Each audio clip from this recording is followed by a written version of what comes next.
Hi, everybody. I'm Beth, and I can't sleep, I can't eat, I cry for no reason, and I don't know what to do now.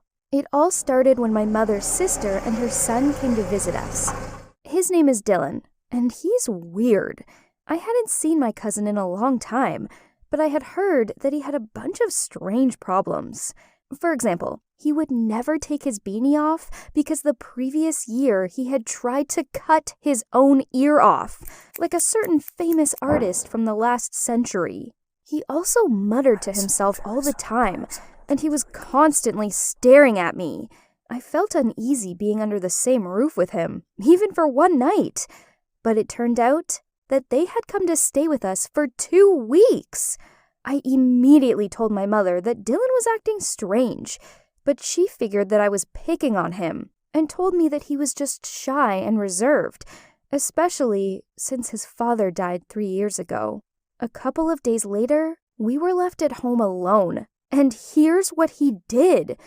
It was very hot. I was sunbathing by the pool when I again felt an uneasy feeling. I opened my eyes, and sure enough, the moron was watching me from the bedroom window. He was seriously starting to scare me. I closed my eyes and dozed off.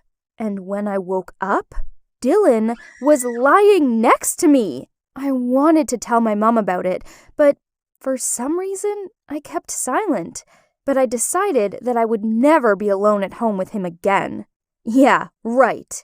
We spent almost 2 whole days alone together, without ever being able to leave the house. Here's how it happened.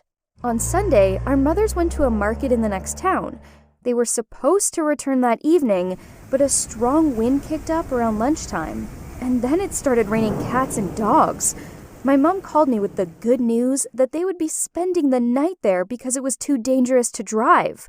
She wasn't even thinking about the fact that spending the night under the same roof with my cousin was no less dangerous for me. I wasn't going to stay with that psycho, so I decided to go to my friend's house as soon as the storm died down.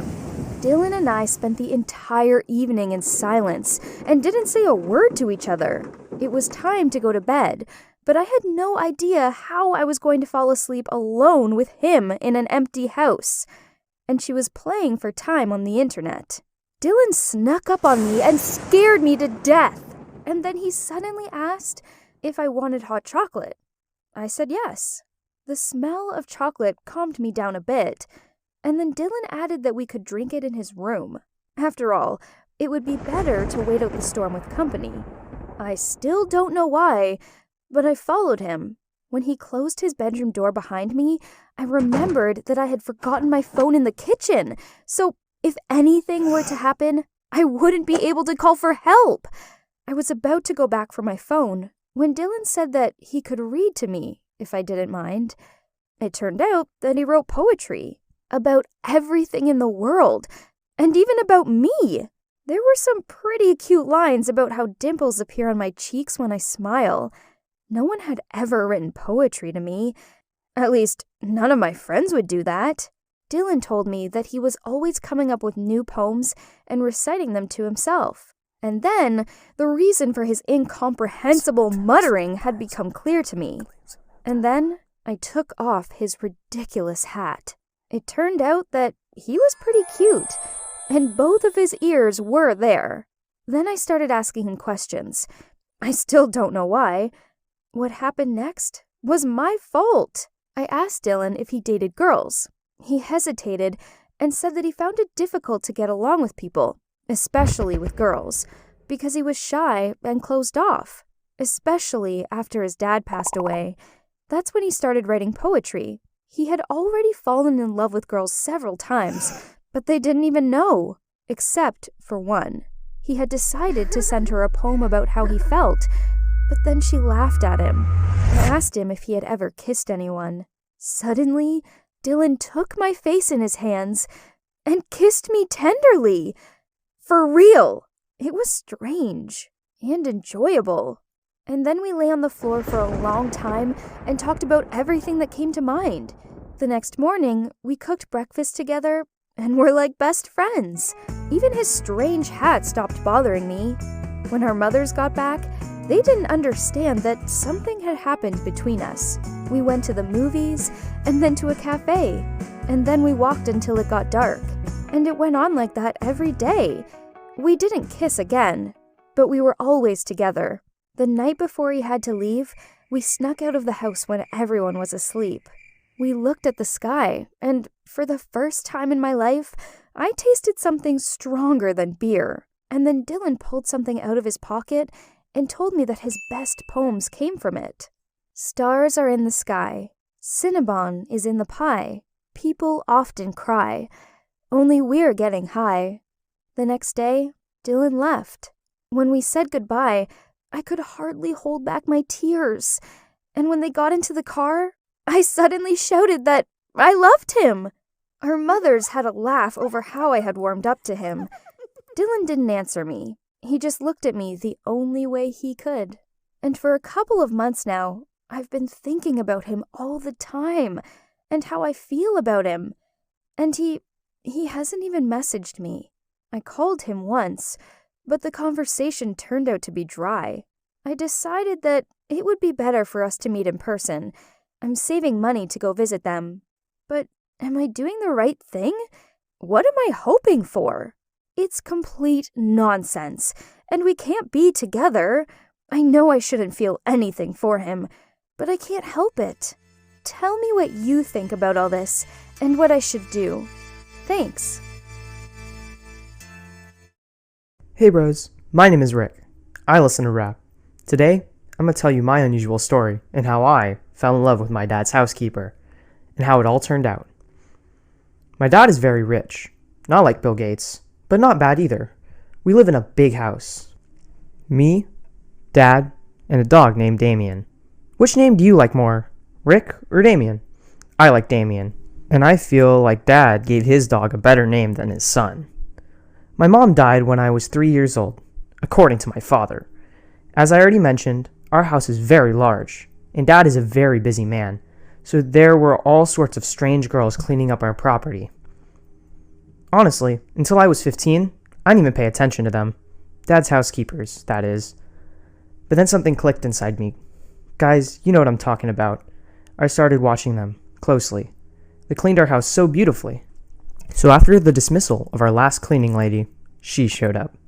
Katie, that was her name. I was 17 at the time, and she was 22.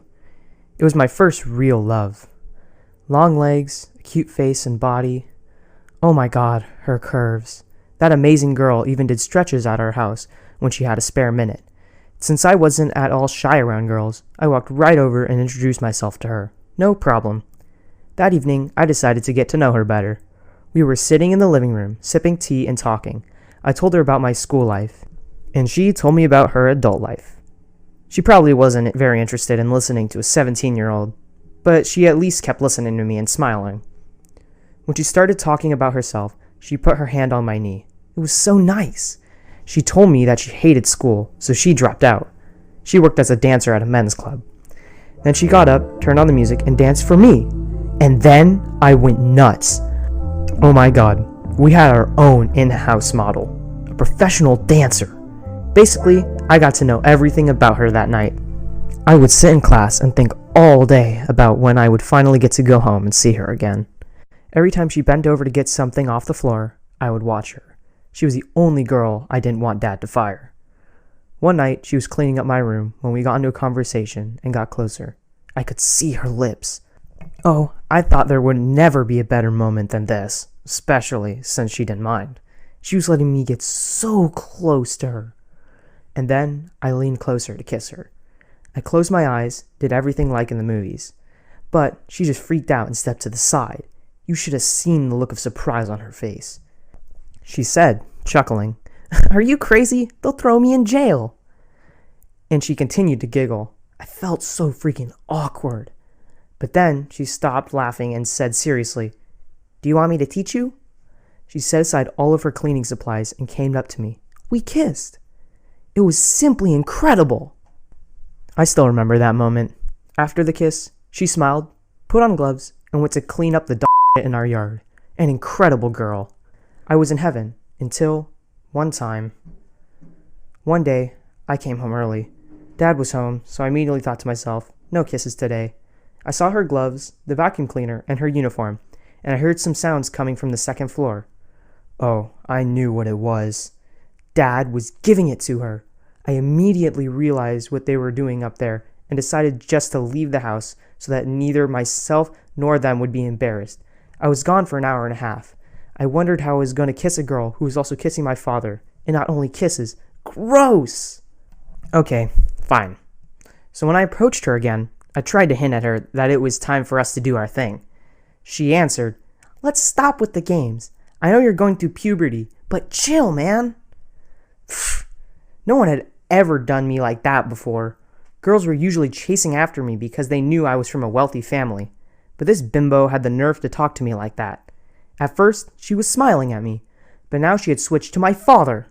I saw her become more and more flirtatious with Dad. He would either pinch her or put his arm around her. I had gotten sick of it. One time, they were cuddling and watching television. I wouldn't even be telling this disastrous story, if not for what had happened. My most ingenious plan of revenge. When nobody was home, I let Damien into the house.